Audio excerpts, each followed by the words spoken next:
Welcome, geometry students, to class today on Monday the 9th. Hope you guys are doing well. Hope you're ready to learn some math. Please go ahead and pause the video if you do not have your tests on your desk in front of you. So I need you to have your tests that you took last Friday on your desk in front of you, okay? All right, if that's done, let's go ahead and continue.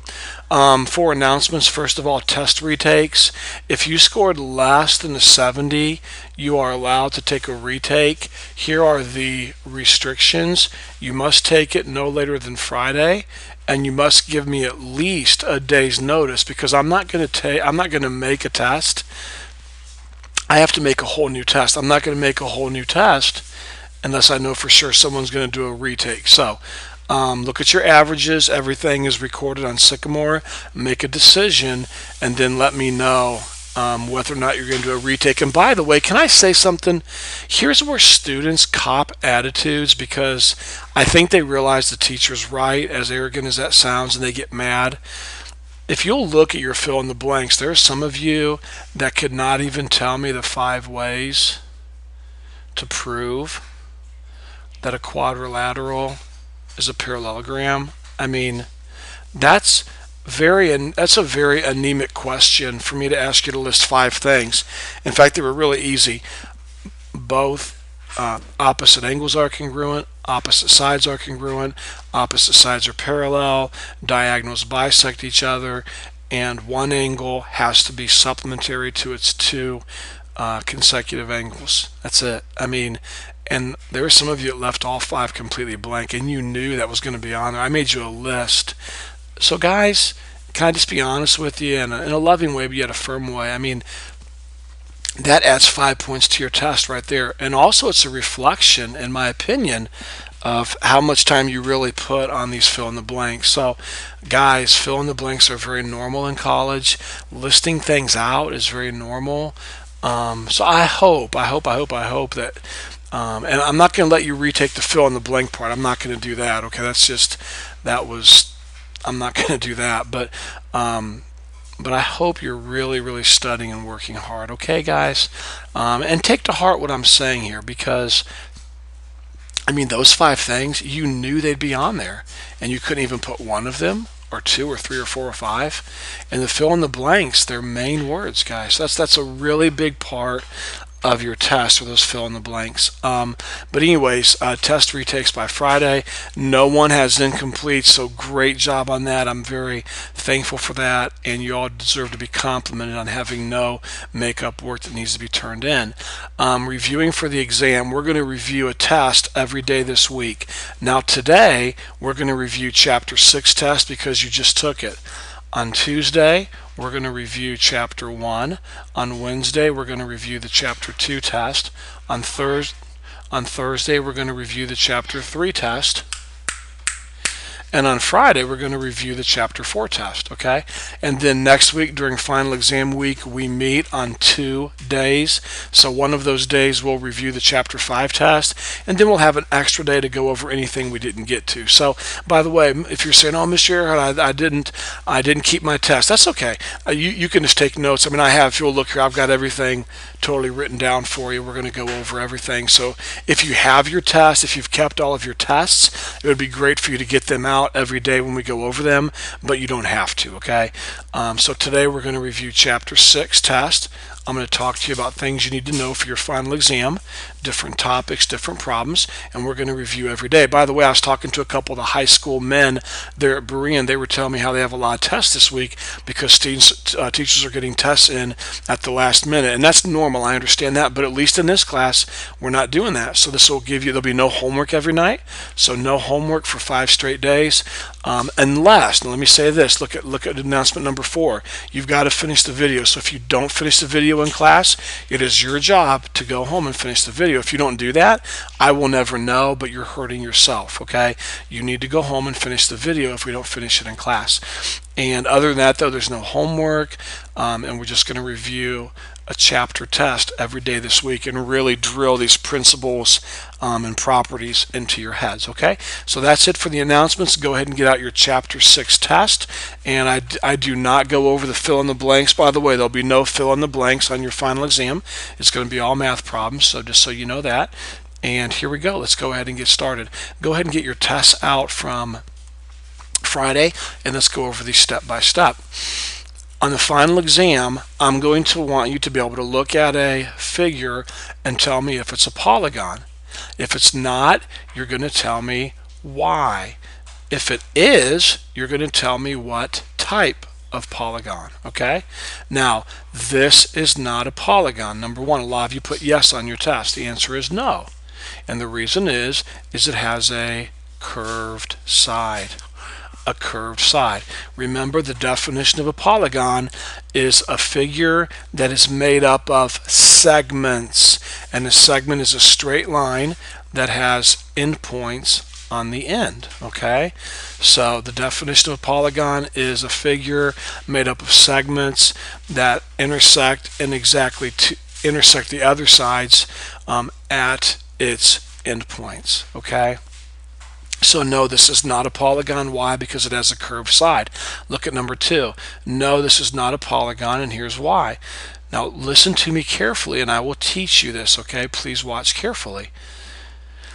Notice how this side, I'm going to get a different color of ink here. Notice how this side has an endpoint here and an endpoint here.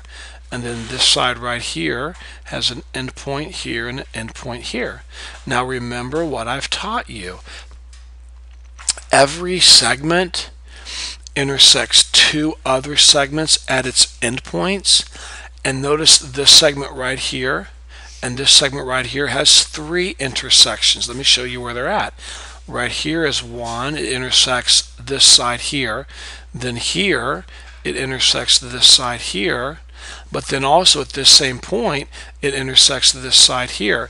So this red side right here that I'm circling, this red side right here that I'm circling, intersects 3 other sides. It intersects this, or 3 other segments, if you will. It intersects this segment, and it intersects this segment. And the definition of a polygon is a figure made up of segments that intersects 2 other segments at its endpoints. Okay, and that's the definition of a polygon. So what would the answer be? No. And what's the reason why? Because a segment, you could word it like this, I guess.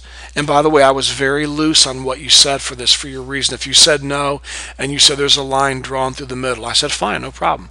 Okay, just something about this line right here.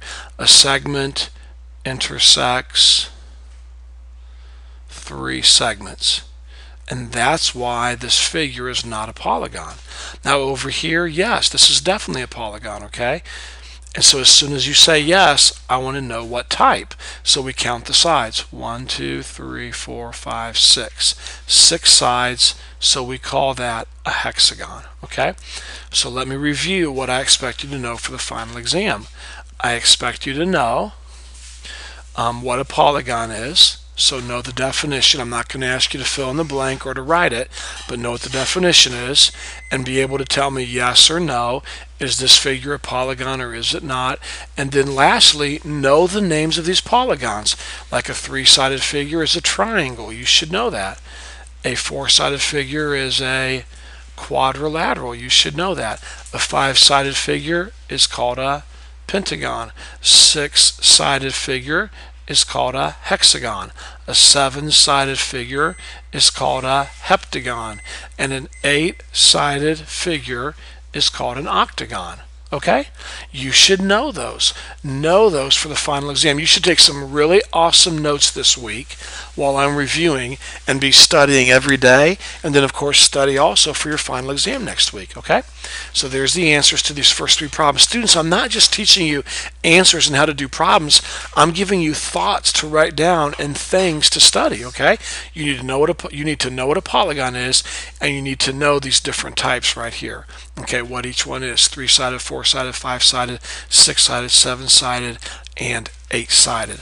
Okay, moving on to numbers 4 and 5. Now here's the thought I want you to know from these two problems. There's two thoughts if you want to write these down.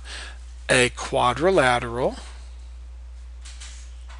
sorry about that, a quadrilateral angles sum is 360. That's what I want you to know. Just like I want you to know when you have a triangle, the three angles here on the inside add up to 180. You should know that. We'll talk about that later on another test. But I want you to know that a quadrilateral's angles on the inside, the sum of the interior angles of a quadrilateral equals 360. You know what I want you to know over here? I want you to know this. I want you to know that the two angles on a leg are supplementary, okay,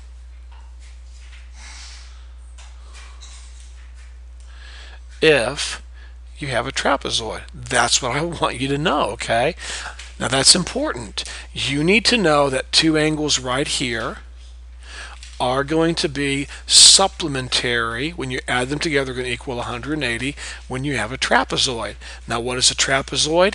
It's a four-sided figure in which exactly one set of sides are parallel. So notice this side and this side are parallel, and notice this side and this side are not parallel. That's called a trapezoid. Okay? A parallelogram is when all the sides are parallel. These two sides are parallel to each other, and these two sides over here are parallel to each other, okay? Now, back over here, I want you to know the two angles on a leg. This is called the base right here. I'm not talking about the base. The non-parallel sides are called legs. We went over all this in class the day I taught this. The non-parallel sides are legs. And so the two angles that lie on a leg are always going to be supplementary. Now, there's something else here that you need to know. When you're dealing with an isosceles trapezoid, and that just simply means this side here is congruent to this side here. When you're dealing with an isosceles trapezoid, please make note of this, the base angles are congruent. Now we went over all of this the day that I taught the lesson on trapezoids. You can go back and look in your notes and you'll see this. Okay? Well, this is called a base, and this is called a base. You see, the parallel sides are the bases. I don't care if your trapezoid is turned this way, like this. This is still your base right here, and this is still your base right here, because they're the parallel sides, and the parallel sides are always the bases.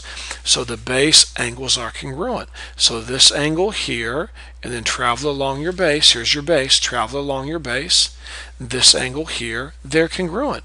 So y would have to equal 78 degrees. Now, this is a base up here. It's one of your parallel sides. So here's an angle, travel along your base, here's the angle. Those two angles are congruent in an isosceles trapezoid because they're base angles. Now let's come over here. Here, this is where I wanted you to realize that when you add up all four angles, they're going to equal 360 degrees. So if I take 110 degrees plus 55 degrees plus 64 degrees plus 3x, all of that has to equal 360 degrees if I add up all four angles. So 110 plus 55 plus 64 would be 165, 9. I'm getting 229 plus 3x equals 360. Okay? Now I hope that makes sense. I added up all four angles, 1, 2, 3, 4, and set them equal to 360. Now I'm solving the equation. So I've added these three angles together. I get 229. Now I'm going to bring, let's see here, the 229 over. And when I bring it over like this, When I bring the 229 over, it's going to become a negative 229, so negative 229. Bring down my 3x. 3x equals 131. 131. And now with the calculator, you can divide both sides by 3. And if you do that carefully, you should get 43 2/3, or 43.666 repeating, or 43.7 if you'd like to round. Any of those answers are acceptable. So please don't forget for the test, all four angles of a quadrilateral add up to 360. Don't forget that the two angles on the leg, the non-parallel sides, are always going to be supplementary in a trapezoid. And the base angles of an isosceles trapezoid are always congruent. Always, always, always. You need to know those things. Okay, moving on to number 6. The following figure is a parallelogram. Find the missing angles. Well, here's what you need to know for your exam. You need to know that opposite angles are congruent when you're dealing with the what? A parallelogram. And you need to know that consecutive angles, or in other words, angles that are side by side, are supplementary. That's what I was trying to test you on in this problem. I wanted you to show me that you knew that opposite angles were congruent and consecutive angles were supplementary if you have a parallelogram. So the directions say the given figure is a parallelogram, find the missing 3 angles. Okay, opposite angles are congruent. So if this angle is 35, we go opposite across. Angle B has to be 35 degrees. So there's the answer to B. Now, also, when you have a parallelogram, angles that are side by side are supplementary. So if this is 35, which it is, you can either find this angle if you want, or this angle. It doesn't matter which one. I'm going to find A. A plus D. Notice they're side-by-side angles. Okay, they're on the same line. They're side-by-side angles. Thus, they're called consecutive angles. Well, they're supplementary. So if they're truly supplementary, then that means I have to have 145 degrees for angle A, because 145 plus 35 is 180. So angle A has to equal 145 degrees. And then the opposite angle is congruent, because opposite angles are congruent when you have a parallelogram. So angle C must also be 145 degrees. So this is, or these are the two things I want you to know when dealing with parallelograms. Opposite angles are congruent and consecutive angles are supplementary. All right, numbers 7 through 11. Now, obviously, what I want you to know here were the 5 ways to prove that a quadrilateral is a parallelogram. Number 1, both sets of angles congruent. Number 2, both sets of sides are congruent. Number 3, both sets of sides are parallel. Number 4, the diagonals bisect each other.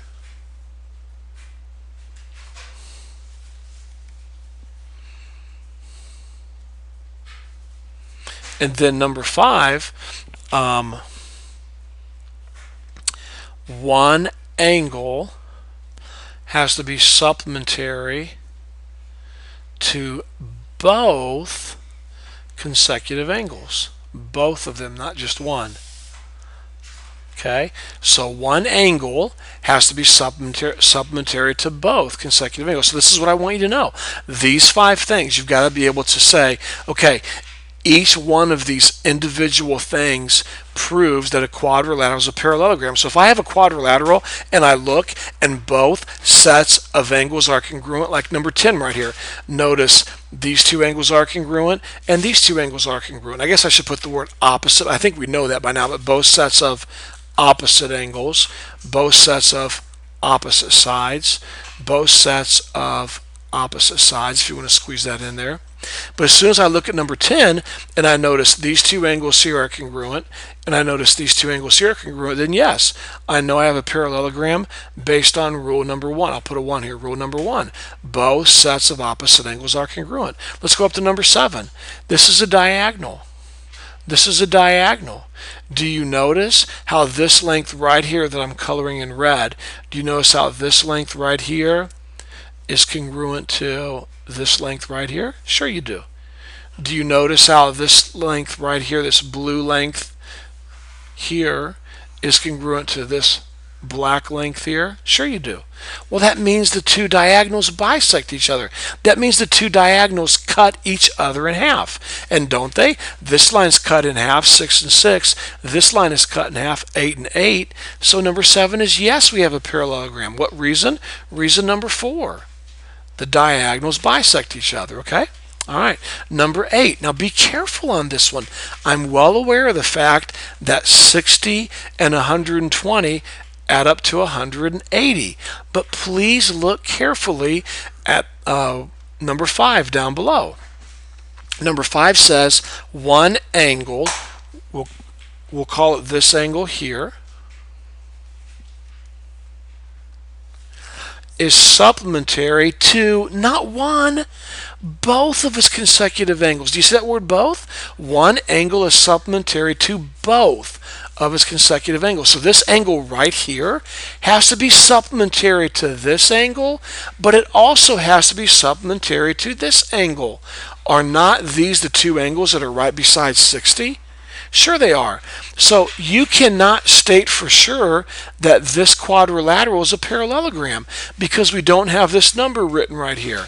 Now, if we had 120 written right here, then we would know that 60 is supplementary to this angle and 60 is supplementary to this angle. Then we could say, yes, it's a parallelogram.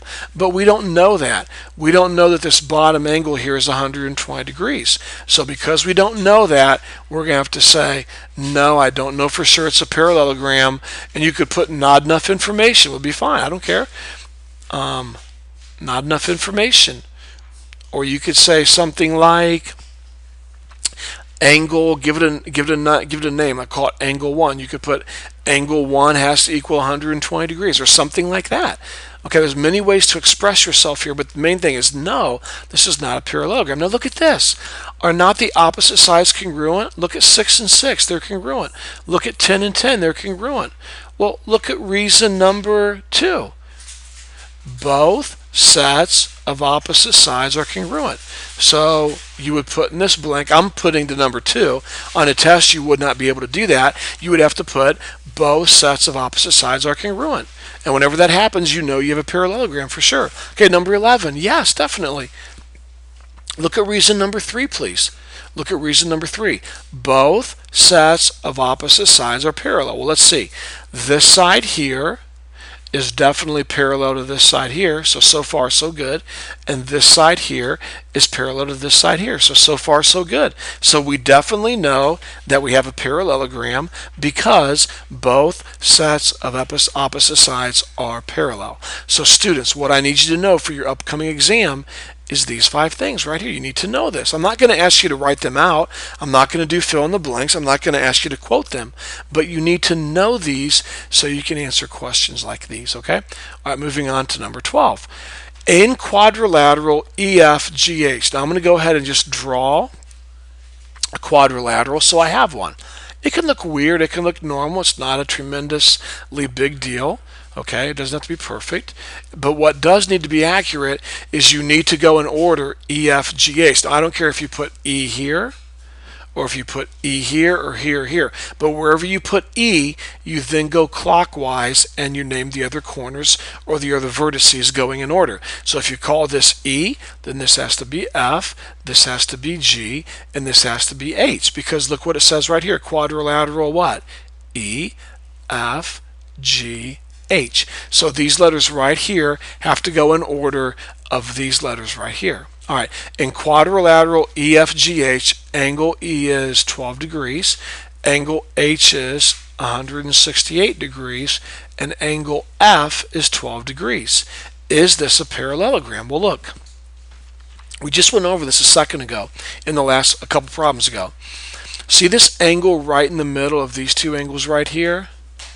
See that? Let's go back a page. Look at reason number 5. One angle has to be supplementary to both of its side-by-side angles or its consecutive angles. So here's 12. The two angles that are right beside 12 would be angle H and angle F. Now, are these two angles right here supplementary? Do they add up to 180? Yes. But do these two angles right here add up to 180? No. So the answer is no, it's not a parallelogram. And I would simply write, something like angle E is not supplementary with angle F. That's what you would need to write, okay? And that's the reason. Angle E and angle F have to be supplementary. They're side by side, and they're not. So no, this is not a parallelogram. So again, what do I want you to know on number 12? Number 12 is still a continuation of what I wanted you to learn on this last page, these 5 ways to prove that a quadrilateral is a parallelogram. Okay? All right, moving on to numbers 13 through 18. I think it'd be very helpful and very important for you to write down this little kind of list here. I wanted to show you that all of these right here are quadrilaterals. 1, 2, 3, 4, 5, 6. We have studied 6 special kinds of quadrilaterals, and there they are right in front of you. Parallelogram, trapezoid, isosceles, trapezoid, rectangle, square, and rhombus. All of those are quadrilaterals. And then notice this. If you have an isosceles trapezoid, it will always be a what? Trapezoid. So an isosceles trapezoid is also a trapezoid. Now, does that mean that a trapezoid is always an isosceles trapezoid? No, not necessarily. But if you have an isosceles trapezoid, then you will definitely have a trapezoid. Look at this, rectangles. Did you know that if you have a rectangle, you know right away it's also a what? A parallelogram. Always. Every rectangle is a parallelogram. Now, is every parallelogram a rectangle? No, not at all. But every rectangle is always a parallelogram. Every square is always a parallelogram. It's always a rectangle, and it's always a rhombus. Always. So if you know that you have a square, then you also know it's a parallelogram, it's a rectangle, and it's a rhombus. That means it has all of those character traits. A square has all the character traits of these 3 special quadrilaterals. And by the way, if you have a rhombus, you know right away you have a what? A parallelogram. Not every parallelogram is a rhombus, but every rhombus is a parallelogram. Okay? And I think this will really help you as we go through these questions up here. All right, here we go. Question number 13. Consecutive angles are congruent. That means side-by-side angles are congruent. Now listen, you know that's not true in a parallelogram. We just talked about this, okay? We just talked about a couple minutes ago right here. One angle is supplementary to both of its consecutive angles. If you have a parallelogram, the angles that are side by side are always going to be supplementary. So we know it can't be a parallelogram. They're supplementary, not necessarily congruent. But a rectangle, remember what a rectangle has? A rectangle has 4 right angles, right? And so there we go. Do the angles that are side by side in a rectangle add up to 180? Yes, 90, or excuse me. Are the angles that are side by side congruent? Well, yes, this is 90 and this is 90. They're side by side and they're congruent. This is 90 and this is 90. They're side by side and they're congruent. This is 90 and this is 90. They're side by side and they're congruent, etc. You can see that. So a rectangle. Now a rhombus. Well, look, guys, come down here and look at your list. A rhombus is always a what? A parallelogram. And so we do not know for sure that a rhombus is always going to have a right angle. We don't know that. Okay, the only thing that we know about a rhombus is that's a parallelogram with 4 congruent sides. So we know when we have a rhombus, we know that all 4 sides are congruent. But we do not know that angles side by side, like these 2 angles, are congruent. In fact, look how different they are. Look how much smaller this angle is compared to this angle up here. They're totally different. So in a rhombus, consecutive angles or angles that are side by side are not necessarily going to be congruent. But in a square has 4 what? Right angles. Okay? And so if we have 4 right angles, we know that the angles that are side by side are congruent. They're all 90. So I know that also for a square, the consecutive angles are congruent. Now, 14, diagonals are congruent. We've never learned the diagonals of a parallelogram are congruent. We have never learned that the diagonals of a rhombus are congruent. Never. But we have learned, listen to this, that the diagonals of a rectangle are congruent. Okay? The diagonals of a rectangle are congruent. Now, do you see this square? Look at a square. Whenever you have a square, you know for sure it is always also a parallelogram, rectangle, and rhombus. So if you have a square, you also have a rectangle, and of course that means the diagonals are congruent. So you could also say that a square has diagonals that are congruent. Number 15, opposite sides are congruent. Opposite sides are congruent. Number 15. Okay? Now, this should be all of these, guys. We know that parallelograms have opposite sides congruent. We learned that. That's one of the characteristics or character traits of a parallelogram. Opposite sides are congruent. So we know for sure. I'm going to go ahead and use numbers like I did before. And some of you did that in the test, and that was fine to do. I had no problem with that. So we know for sure that parallelograms have opposite sides congruent. Well, what is a rectangle? Look down here. A rectangle is always a what? A parallelogram. So yes, then we know if a rectangle is a parallelogram, we know its opposite sides are congruent. What is a rhombus always? A parallelogram. Parallelogram have opposite sides congruent. Here's a square. Well, what do we know about squares? Squares are also parallelograms, rectangles, and rhombuses, or rhombi. So we know that a square is also a parallelogram. So we know that opposite sides are congruent because that's the characteristics of a parallelogram. Now, let's take a look at number 16. Consecutive angles are supplementary. Well, we know that parallelograms have consecutive angles that are supplementary. That's one of the characteristics of a parallelogram. Okay? That means side-by-side angles, this angle here and this angle here, are going to add up to 180. That's always true for a parallelogram. So, a parallelogram is a parallelogram. A rectangle is a parallelogram. A rhombus is a parallelogram. A square is a parallelogram. So all four of these are parallelograms. So consecutive angles or side-by-side angles are supplementary. Yeah, that's true for all four of them because all four of them are parallelograms. Now, having said that, let me go ahead and tell you now for your final exam, and I'm going to be there to give you the final exam, by the way. On your final exam, if you want to have this little chart written down somewhere to refer to, I have no problem with that at all. Feel free to do that if you want to copy this down and have that. No problem with that at all, okay? All right, number 17. Consecutive sides are perpendicular. Now, just look at a parallelogram, guys.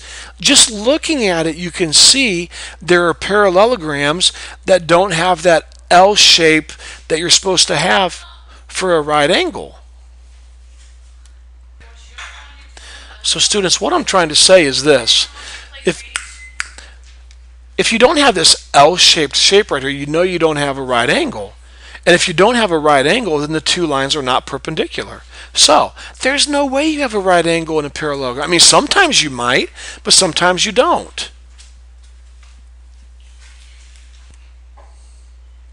Now, when I look at this rectangle, I notice right here, every rectangle has right angles, right? And so I know that all of my sides are perpendicular. If you have a right angle, these two sides are perpendicular. If you have a right angle, these two sides are perpendicular. If you have a right angle, these two sides are perpendicular. If you have a right angle, these two sides are perpendicular. Look at this rhombus. There's no way there's a right angle here. There's no way. Now, some rhombuses might have a right angle, but you don't know for sure. But a square always has four right angles. So if you have four right angles, then you know for sure that all of your sides are perpendicular. So consecutive sides are perpendicular. That's going to be your rectangle, and that's going to be your square. Consecutive sides are congruent. That means two sides that touch each other are congruent. Well, you know that's not true with the parallelogram. Opposite sides are congruent. Consecutive sides means two sides that touch each other, like right here. These two sides right here, 1, 2, intersect or touch each other right here. And those two sides aren't congruent. I mean, sometimes they might be, but not every time are they going to be. But look, and it's the same thing with a rectangle. You know that this side right here is not always going to be congruent to this side here. You know that. Consecutive sides are congruent. There's no way. But a rhombus, the definition of a rhombus is a parallelogram with 4 congruent sides. That means all 4 of these sides are congruent. So consecutive sides are congruent, definitely. Definitely. This side here is congruent to this side here, definitely. This side here is congruent to this side here, definitely, and so on and so forth. Same thing with a square. You know in a square all 4 sides are congruent, so you know that consecutive sides have to be congruent. You know that, okay? You know that this side here that touches this side here has to be congruent, or this side here that touches this side here has to be congruent. You know that. Or this side here that touches this side here has to be congruent. And that's what it means by consecutive sides. They have to be 2 sides that are touching each other, 2 sides that are side by side. Are they congruent? And the only 2 figures that's true for is going to be a rhombus and a square. Okay? All right. And by the way, if I'm covering any problems on this review that you already got right on the test and you just want to kind of, take some small notes on and go on, that's fine. That's up to you, okay? All right, numbers 19 and 20. Now, I want to go back to what I said earlier to you on problem numbers 5 and 6, or number 5 right here. You need to know that the 2 angles on a leg are supplementary on a trapezoid, and you need to know the base angles are congruent when you have an isosceles trapezoid. We're going to apply that again now, okay? So that's the 2 things you need to know. Now, first of all, we know that we have a trapezoid because first of all I tell you here, and plus you can see it. And notice how I'm telling you this side here is congruent to this side here. So I know right here I have an isosceles trapezoid for number 19. And I know that this right here is one of my legs, BC, AD is one of my legs, DC is one of my bases, and AB is one of my bases.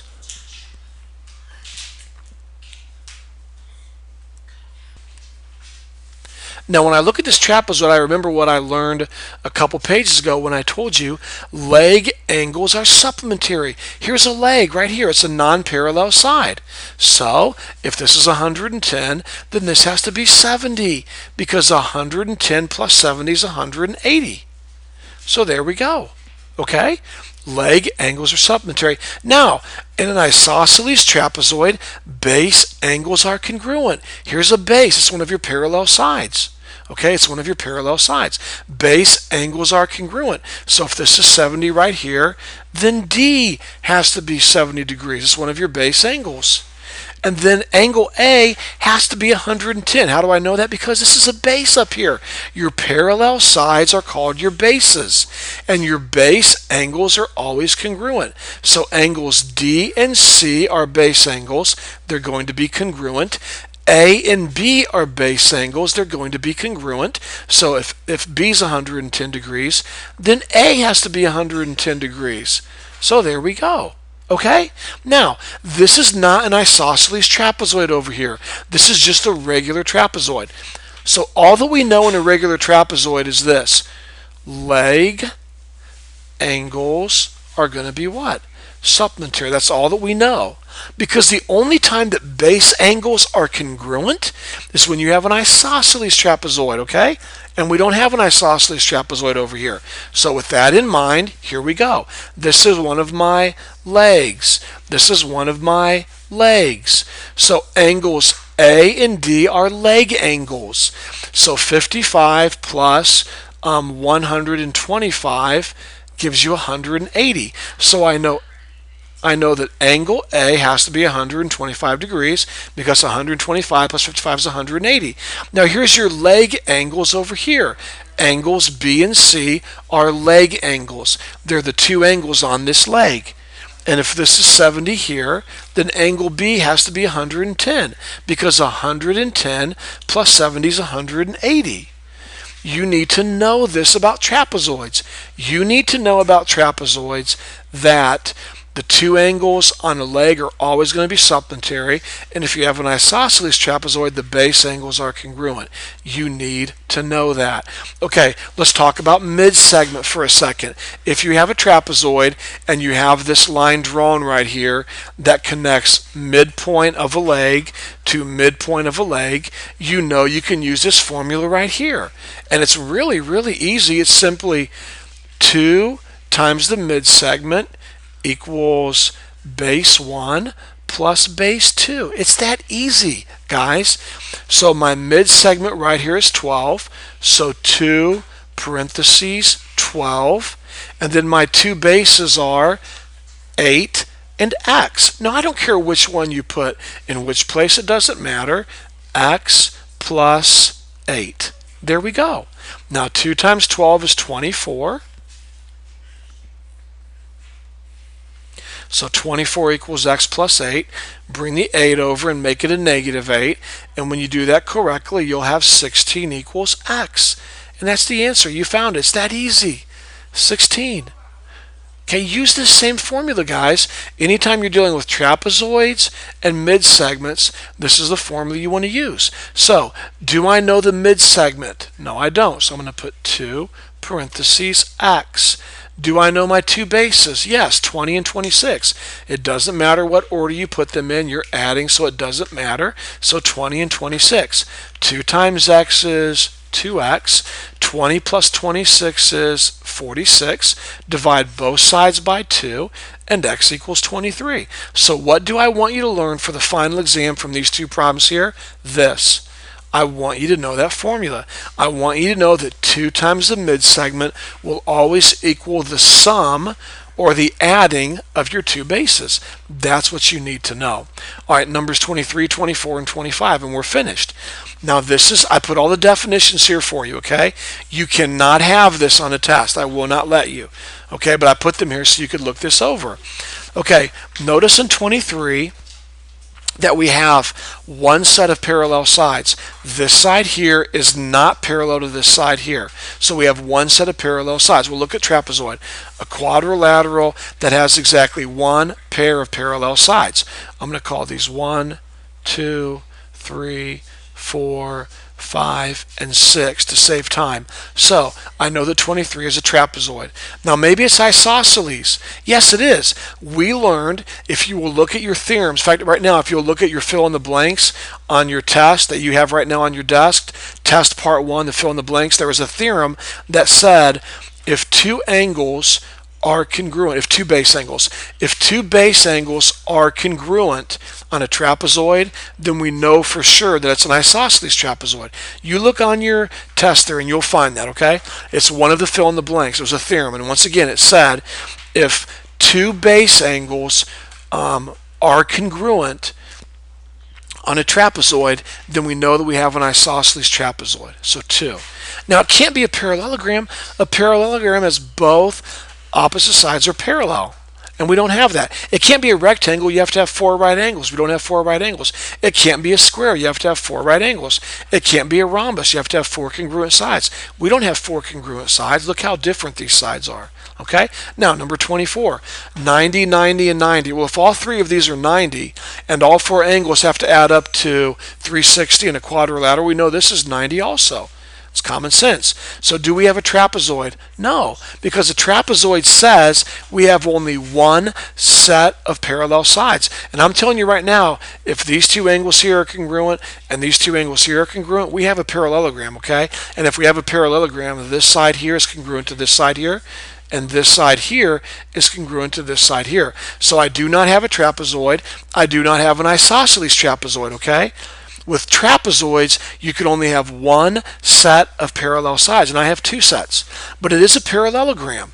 It is a parallelogram because remember way back here, sorry about that, remember way back here, one of the 5 ways to prove that you have a parallelogram is both sets of opposite angles are congruent. And look at this.